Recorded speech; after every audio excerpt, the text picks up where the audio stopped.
अस्सलाम वालेकुम। आज हम ऑक्सफोर्ड की मैथ्स की बुक काउंटडाउन 4 का यूनिट 8 देखने जा रहे हैं, जो कि है इंफॉर्मेशन हैंडलिंग। और ये बिल्कुल इंट्रोडक्शन है इंफॉर्मेशन हैंडलिंग वाले टॉपिक का। तो पूरे इस चैप्टर में सिर्फ एक ही एक्सरसाइज है, एक्सरसाइज 8। सो हम इस एक ही वीडियो में वो पूरी एक्सरसाइज यानी पूरा चैप्टर ही कवर करने जा रहे हैं। MSCS लर्निंग फैसिलिटेशन सेंटर की तरफ से मैं हूँ फारूक, और कोशिश करेंगे कि आज आपको ये लेसन अच्छे से समझ में आ जाए। तो जनाब आसान है, क्योंकि जब किसी चीज़ का इंट्रोडक्शन दिया जाता है बुक में, तो वो आमतौर पे बेसिक होती है बिल्कुल। और बिल्कुल ऐसे ही इसके साथ भी है, तो हम होपफुली जल्दी इसको कवर कर लेंगे और जल्दी ख़त्म कर लेंगे। काम बहुत ही ईजी है। सबसे मज़े का काम ये है कि इसमें करना कुछ नहीं है आपको, इसमें सिर्फ आपको अंडरस्टैंड करना है, खुद से कुछ नहीं करना। जब हम बहुत सारी इन्फॉर्मेशन को एक साथ किसी के सामने डिस्कस करते हैं कि मेरे पास स्कूल में जनाब जो बच्चे ऐसे हैं जो इंग्लिश में अच्छे हैं वो 72 हैं, और जो मैथ्स में अच्छे हैं वो 84 हैं, और जो साइंस में अच्छे हैं वो 37 हैं, और जो उर्दू में अच्छे हैं वो 52 हैं। अच्छा, कौन सा बच्चा ज़्यादा अच्छा है, किस सब्जेक्ट के ज़्यादा अच्छे बच्चे हैं, कैसे अंदाज़ा लगाएं। ठीक है, बहुत सारी इन्फॉर्मेशन, बहुत सारे नंबर जब एक साथ मौजूद होते हैं, तो उनको इंटरप्रेट करना थोड़ा-सा मुश्किल होता है, ख़ास तौर पे एक नज़र में देख के फ़ैसला करना कि कौन-सा ज़्यादा है, कौन-सा कम है। तो इसके लिए हम क्या करते हैं, मुख्तलिफ़ डायग्राम्स, मुख्तलिफ़ पिक्चर्स की मदद से इस इन्फॉर्मेशन को शो करने की कोशिश करते हैं, ठीक है? और उनमें से जो पिक्चर्स आपके साथ आज डिस्कस होंगी, वो पिक्चर्स हैं जी बार ग्राफ्स, बार डायग्राम्स, ठीक है? और इससे रिलेटेड कुछ चीज़ें, या बार ग्राफ से रिलेटेड और कुछ कर्व्स भी। ठीक है, तो पहले हम बात करते हैं बार ग्राफ की। बार ग्राफ क्या है, देखिए कितना आसान है कि इन्होंने क्या किया कि कितने बच्चों को कौन-कौन सा कलर्स पसंद था क्लास 4 में, सबका डेटा कलेक्ट किया और उसको एक बड़ी-बड़ी सी बार्स की शक्ल में चार्ट में शो कर दिया। ठीक है? तो ये जो खड़ी वाली साइड होती है, इसको हम कहते हैं वाई एक्सिस, ठीक है? और जो लेटी वाली साइड होती है, इसको हम कहते हैं एक्स एक्सिस, ठीक है? तो वाई एक्सिस ऊपर की तरफ बढ़ती है, एक्स एक्सिस राइट की तरफ बढ़ती है। तो अगर हम ये देख रहे हैं तो बहुत आसानी से पता चल रहा है, जबकि इसके ऊपर इन्होंने टाइटल में बताया हुआ है favourite colour of children in class 4। तो हमें पता चल रहा है कि ब्लू कलर के फेवरेट होने वाले, ऐसे ब्लू कलर जो है वो 4 बच्चों का फेवरेट है। और हमें बहुत आसानी से पता चल रहा है कि येलो कलर जो है वो 5 बच्चों का फेवरेट है, और ग्रीन कलर जो है वो 7 बच्चों का फेवरेट है, और पिंक कलर जो है वो 3 बच्चों का फेवरेट है। हम किसी स्केल से लाइन ड्रॉ करें तो हमें इन्फॉर्मेशन बहुत आसानी से समझ में आ जाएगी, ठीक है? और इसी तरह से रेड कलर 6 का और ऑरेंज कलर 2 का। और हम ये बहुत आसानी से देख सकते हैं कि सबसे ज़्यादा फेवरेट कलर पूरी क्लास में ग्रीन है, और सबसे कम फेवरेट कलर पूरी क्लास में ऑरेंज है। तो देखें कितना ईज़ी हो गया एक ग्राफ या एक चार्ट के थ्रू हमें सारी इन्फॉर्मेशन को अंडरस्टैंड करना, ठीक है? तो अब इन्होंने पूछा सवाल, how many children like red, कितना आसान है, 6 चिल्ड्रन लाइक रेड।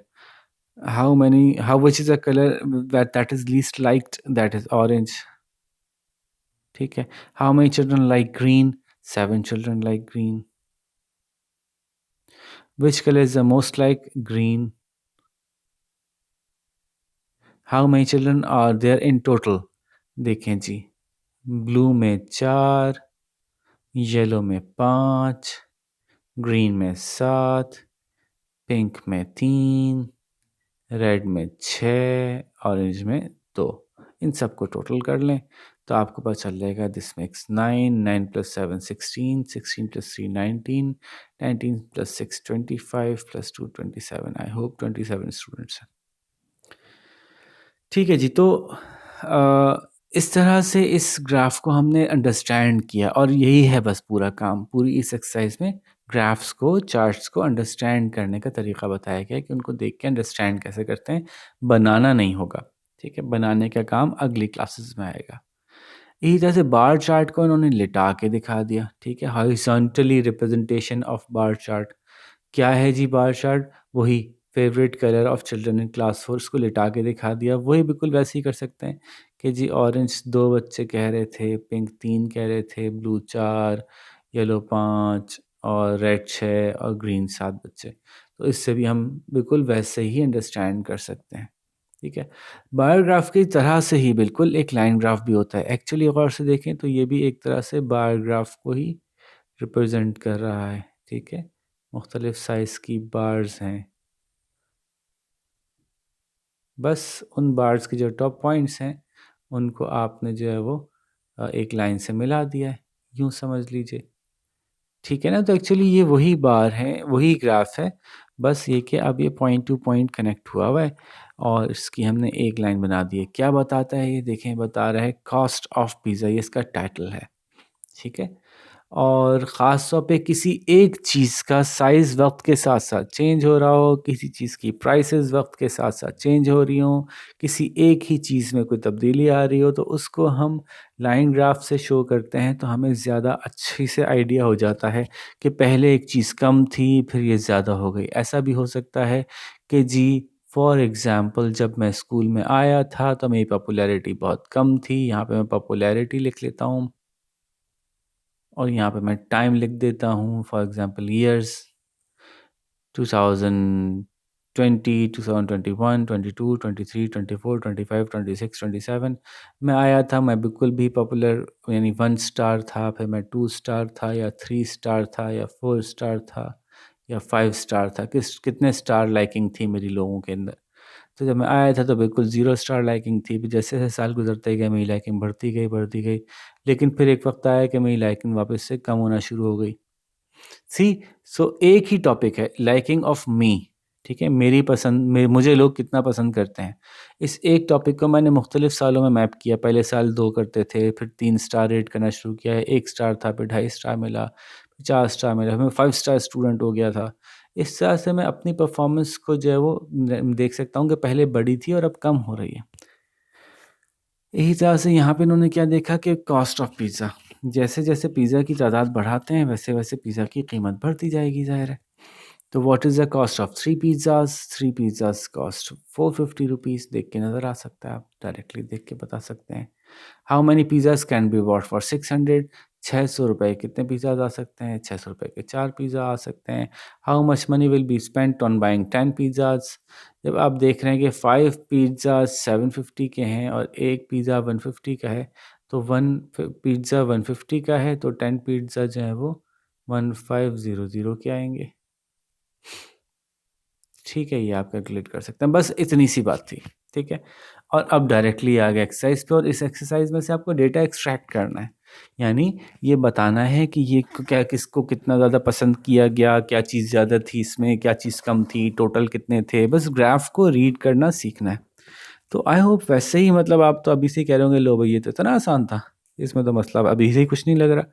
तो जल्दी से हम एक्सरसाइज समझ लेते हैं।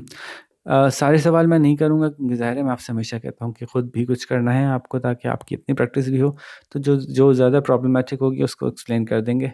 Answer the following question based on the given bar graph, ठीक है। How many notebooks were sold in फरवरी? ये है number of notebooks sold each month, हर महीने में कितनी नोटबुक्स बेच रहे थे कोई दुकान वाले। तो जनवरी में उन्होंने 30 बेची। अब ये देखिए फरवरी में 30 और 40 के बीच में कुछ आ रहा है तो हम इसको 35 बोल देते हैं। फेब में इन्होंने 10 बेची, अप्रैल में इन्होंने 10 से कम बेची और ये मई में भी 10 बेची। 10, 30, 35, 10, अब इसको हम 5 कह लें तब भी चलेगा, 4 कह देंगे आप तब भी चलेगा क्योंकि एग्जैक्टली मार्किंग नहीं हुई हुई कि कितना है, ठीक है। फिर ये 30 जो है ये जून में भी 30 था और ये जुलाई में 40 था। अब ये इन्फॉर्मेशन मैंने दे दी, अब तो सवाल कुछ रह ही नहीं गया ना, कुछ बात उसमें सोचने की रह नहीं गई। How many notebooks were sold in फरवरी? देख लें आप, 10 आ गया जी। Which 2 months have equal sales? जी आप देख लें ये जनवरी एंड जून में, तो Jan and June have equal sales. How many notebooks more notebooks were sold in March than January? मार्च में 35 थी और जनवरी में 30, तो how many more notebooks? 5 more notebooks. In which month were the highest number of notebooks sold? Of course July. In July the highest number of notebooks was sold. देखिए मैंने सारे सवाल कर दिए इस वाले क्वेश्चन के, just to give you a hang of it, तो अंदाज़ा देने के लिए। अब फेवरेट सब्जेक्ट के बारे में एक सर्वे है जी। Following graph shows the record of favourite subject of a group of students in school. Look at the bar graph and answer the following question. Bar graph यहाँ दिया हुआ है, क्वेश्चन अगले पेज पे दिए हुए हैं। अब बंदा पेज पलटता रह जाएगा, यही मुझे भी करना पड़ेगा, बस पेज ही पलटते रहेंगे अब हम। Which subject is like most? कौन सा सब्जेक्ट सबसे ज़्यादा पसंद किया गया है? तो देख लेते हैं जी। You can see from hair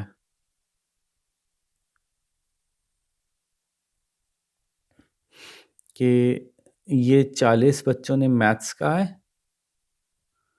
ठीक है। 30 बच्चों ने जो है वो इंग्लिश कहा है, 25 कह लेते हैं इसको social studies,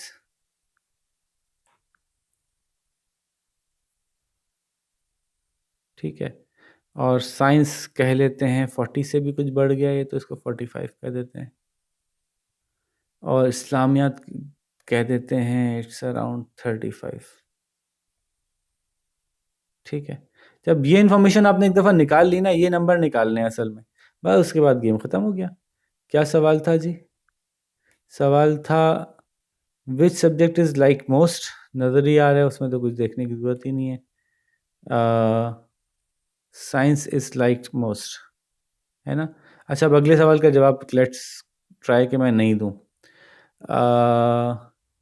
how many students like social studies, ये अब आप खुद बता सकते हैं।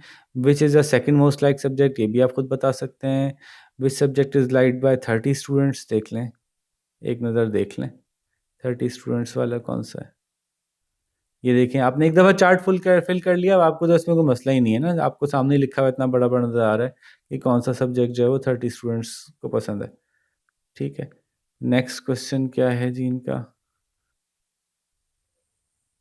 How many more student like science and English, तो साइंस में कितने स्टूडेंट्स हैं वो लिख लीजिएगा, जितने भी हैं माइनस इंग्लिश के कीजिएगा, पता चल जाएगा कितने एक्स्ट्रा स्टूडेंट्स साइंस को लाइक करते हैं। नेक्स्ट क्वेश्चन है given the given column graph shows number of absent children during a week from the school. एक हफ्ते में कितने बच्चे एब्सेंट थे? मंडे को 20 बच्चे एब्सेंट थे, ठीक है, ये 5-5 के गैप से बना हुआ है। ट्यूसडे को 10 बच्चे एब्सेंट थे, ठीक है। वेंसडे को 15 बच्चे एब्सेंट थे। तो मैं इसके ऊपर अगेन क्या करूँगा, अपनी आसानी के लिए हम क्या करना चाहेंगे, इसमें नंबर लिख लेंगे। यहाँ 20 है, यहाँ 10 है, यहाँ 15 है, यहाँ 5 है, यहाँ 10 है। अब आप इसके बारे में बात कर सकते हैं। How many children absent on school from school on Friday, आप देख के बता सकते हैं। How many children were absent on Monday than on Wednesday, कितने बच्चे ज़्यादा एब्सेंट थे मंडे को वेंसडे के मुकाबले में, तो मंडे को और वेंसडे में कितने बच्चों का फ़र्क है, आप देख के बता सकते हैं। How many children were not in school on Tuesday and Wednesday, Tuesday और वेंसडे को ऐड करके आप बता सकते हैं कि कितने बच्चे स्कूल में नहीं आए थे। बहुत बच्चों वाला सवाल था, बच्चों वाला ही सवाल था, ये कौन बच्चा नहीं आया था। Study the graph and answer the questions. Money collected for homeless families, कुछ लोगों ने पैसे जमा किए बेघर लोगों के लिए। तो मंडे को उन्होंने जो पैसे जमा किए वो 1500 थे, लिख लेते हैं, बस यही गेम है इसके साथ। ट्यूसडे को 1000, वेंसडे को 3000, थर्सडे को 500, फ्राइडे को 2500 एंड सैटरडे को 2000। सवाल है how much money was collected on Wednesday, आप बता सकते हैं देख के। How much money more money was collected on Friday than Thursday, तो फ्राइडे की मनी में से थर्सडे की मनी माइनस कर दें, पता चल जाएगा कि कितने पैसे एक्स्ट्रा कमाए थे फ्राइडे को। How on which day was the most money collected, कौन से दिन सबसे ज़्यादा पैसे जमा हुए, वो भी नज़र आ रहा है।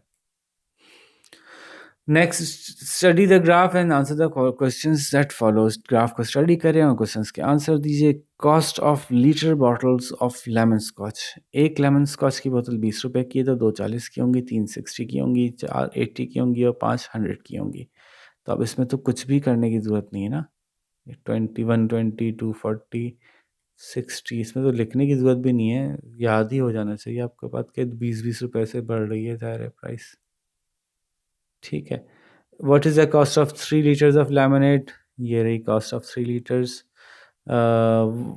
If you have 20 rupees note, can you buy 4 liters of lemon scotch? नहीं जी, 20 रुपीज़ में तो 1 लीटर आता है, तो 4 लीटर कैसे आएगा, ठीक है। तो इसका ये जवाब दे देंगे कि नो।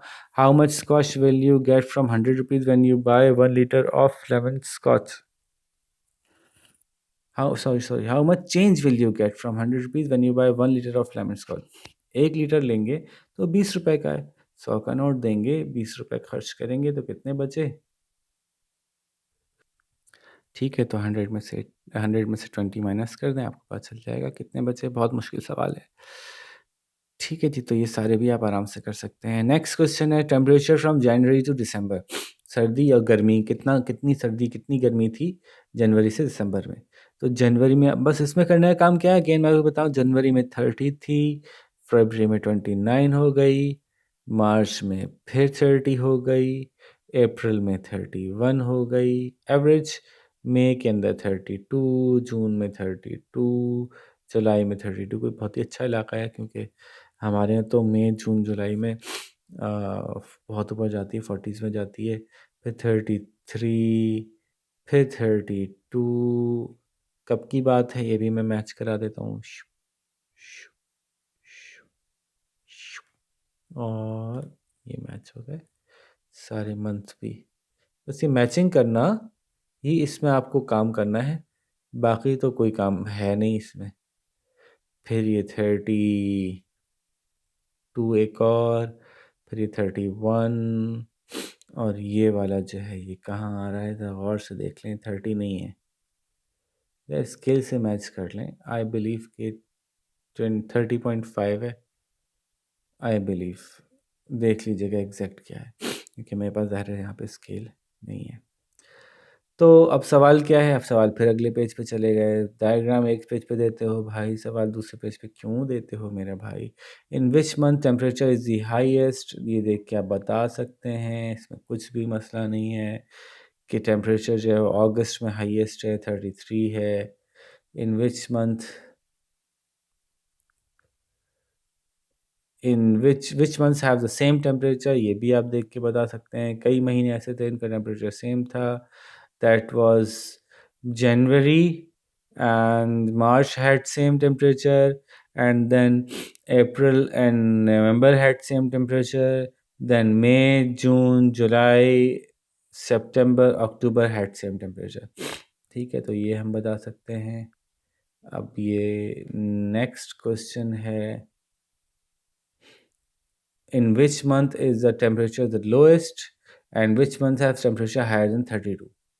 तो कौन से महीने में टेम्परेचर लोएस्ट है, टेम्परेचर लोएस्ट है जी हम देख सकते हैं फरवरी में, ये लिख देंगे। कौन से मंथ में टेम्परेचर 32 से ऊपर है, तो एक ही महीना है जिसमें 32 से ऊपर है, अगस्त में वो 33 है। ठीक है जी, तो ये हो गए सारे सवाल। आगे चलते हैं। These column graph tell us a lot about a group of cousins Sana, Sara, Hina, Asif and साद। आखिरी सवाल है जी, ठीक है, पूरी बुक का आखिरी सवाल है। तो चलें इसको थोड़ा सा देख लेते हैं, फिर आपसे इस बुक के एंड पे जो है वो इजाज़त चाहेंगे। सबसे पहले हाइट बताइए। सना की हाइट जो है वो मीटर में है। क्या मतलब हाइट इन मीटर? 3। वाह। सारा की 2, हिना की 1.5, आसिफ की 1, साद की 1। वैसे बता दी इन्होंने भाई, मान लेते हैं, क्या कह सकते हैं। 3 मीटर का मतलब तो अगर आप समझते ही होंगे कि 3 मीटर का क्या मतलब होता है, कि 1 मीटर में 3 फीट होते हैं, तो 3 मीटर में 9 फीट होते होंगे, तो मतलब 9 फीट का कौन होता है। तो बस इन्होंने लिख दिया, तो बस मान लेते हैं, चलें कोई बात नहीं। ठीक है, तो सना की हाइट 3 मीटर है, सारा की 2, हिना की 1.5, आसिफ की 1, साद की 1। ये लिख लें बस, ठीक है। जैसे मैं आपसे कहता हूँ कि बस ये लिख लें तो अच्छा हो जाएगा। 80 kg है सना का वेट, ओहो। सारा के वेट 60 है, ये भी ज़्यादा है भाई। हिना के वेट 40 है, हाँ ये ठीक है। आसिफ का वेट 35 है भाई, पता नहीं क्या एज है आसिफ की, वेट 35 उसका ठीक है कि नहीं है तो देखना पड़ेगा। साद का वेट 20 है, नहीं 35 नहीं है, सॉरी 30 है। 40 और 20 के बीच में 30 है, और ये 20 है। ये लिख लिया आपने। फिर एज अब पता चली, अच्छा हाँ, अब एज सना जो है वो 28 की है, सारा जो है वो 20, देखें, 2, 4, 6, 8, 10, 12, 14, 16, 18, 20, 22, 24, 27, 26, 28, ये दो दो के गैप से है भाई। तो एक नीचे आने का मतलब जो है वो 2 है। 24, 25, 26, 27, 28, तो दिस इज 26। बस यही ट्रिक थी इसमें। ठीक है, 1 2 3 4 5 6 7 8 9 10 11 12 13 14, दिस इज़ 14। ठीक है, क्योंकि नंबर एग्जैक्टली क्लियर सामने नहीं लिखे हुए तो हम गिन के भी कर सकते हैं। 1 2 3 4 5 6 7 8, 1 2 3 4 5 6 7 8। ठीक है जी, ये इन्फॉर्मेशन लिख दिया आपने, बस आपका काम ख़त्म हो जाएगा फिर। सना के स्टैम्प्स जो उसने कलेक्शन की है वो 400 है, सारा की 200 है, हिना की 600 है, आसिफ की 300 है और साद की 100 है। छोटा बच्चा है साद तो बेचारा, 8 साल का है आसिफ और साद, और कहाँ सना से मुकाबला कर रहे हैं जो कि 28 ईयर्स की है। What is the difference in the Heights of Saad and सारा? हाइट कहाँ है भाई, हाइट कहाँ है, हाइट ये रही। साद और सारा की हाइट में फ़र्क मालूम कर लें, 1 मीटर का नज़र आ रहा है। ठीक है। How much older is Hina than Asif? Hina जो है वो 14 की है और आसिफ 8 का है, तो 14 में से 8 माइनस करके देख लें कितने साल का फ़र्क आता है। How much lighter is Hina than Sana? Hina Sana के मुकाबले में कितनी हल्की है? कहाँ है जी वज़न? ये रहा। हिना 40 की है और सना 80 की है, तो 40 केजी का वज़न कम है, 40 किलोग्राम, है ना? अच्छा, खुद भी करें थोड़ा, तो सारे मैं बता रहा हूँ। Which of the member of group can not walk through a 2 metre high door without bending? 2 metre का दरवाजे से गुजर नहीं सकता कौन, बेंड किए बगैर? ये नहीं गुजर सकती सना को, ये तो अब दुनिया की लंबी तरीन औरत हैं चूँकि, इसलिए ये 2 मीटर के दरवाजे से गुजर नहीं सकती, ये 3 मीटर की हैं, बाकी सब तो गुजर सकते हैं। ठीक है। How many stamps to Hina Asif and Saad have all together? Hina के स्टैम्प्स, साद के स्टेप्स स्टैम्प्स और आसिफ के स्टैम्प्स ऐड करें और बता दें टोटल कितने बने। ये मैं नहीं करूँगा। Sana gives 1/4 of a stamps collection to Saad, how many stamps will Saad have now? Sana के पास जितने थे उसमें से 1/4 निकालें, तो 400 को डिवाइड बाय 4 करें, बचा 100। इतने स्टैम्प्स उसने किसको दे दिए? इतने स्टैम्प्स उसने साद को दे दिए, जिसका पहले ही 100 थे, उसको 100 और मिल गए। अब बताइए उसके पास टोटल कितने स्टैम्प्स हैं, ये तो आप बता ही सकते हैं। If Hina and Asif lie end to end, अगर हिना और आसिफ ऐसे लेट जाएं कि एक बंदा ऐसे लेटे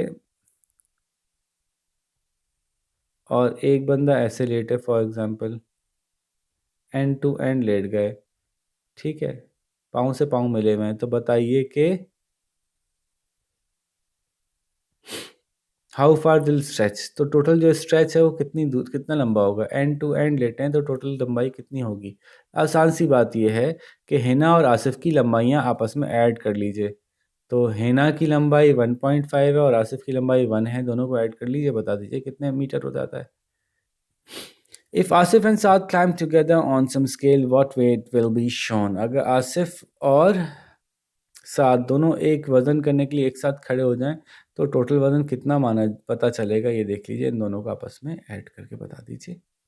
तो भाई ये था इतना आसान सा चैप्टर, पूरा चैप्टर बस यही था, एक एक्सरसाइज के ऊपर बेस। आप कितने लकी फील कर रहे होंगे अपने आप को कि वाह, इतनी सी देर में पूरा चैप्टर ही ख़त्म हो गया। कहाँ कि एक एक एक्सरसाइज 1-1 घंटे की बनती है वीडियो, और ये तो 20 मिनट में पूरा चैप्टर ही हमने निपटा दिया। तो बस ठीक है, एंड ऑफ द बुक में ऐसे ही हैप्पी हैप्पी फीलिंग लेके बुक को एंड करें, ताकि एक अच्छे से एग्ज़ाम्स दें और अच्छा से क्लियर कर लें। ठीक है जी, बस यहाँ पे आपसे इजाज़त चाहेंगे। लेट्स सी कि कौन आप में से पहले इसको कंप्लीट करता है और अगली बुक जल्दी से शुरू करता है। अगली बुक की वीडियोज़ भी मैं बना चुका हूँ जनाब, बुक 5 की, तो आपको वो ऑलरेडी वहाँ पे मौजूद मिलेंगी अगर आप सर्च करेंगे एमएससीएस का नाम लिख के। ठीक है जी, बस अपना बहुत सारा ख़्याल रखिएगा, फिर इंशाल्लाह नेक्स्ट वीडियो के साथ आपसे मुलाकात करेंगे। अल्लाह हाफ़िज़।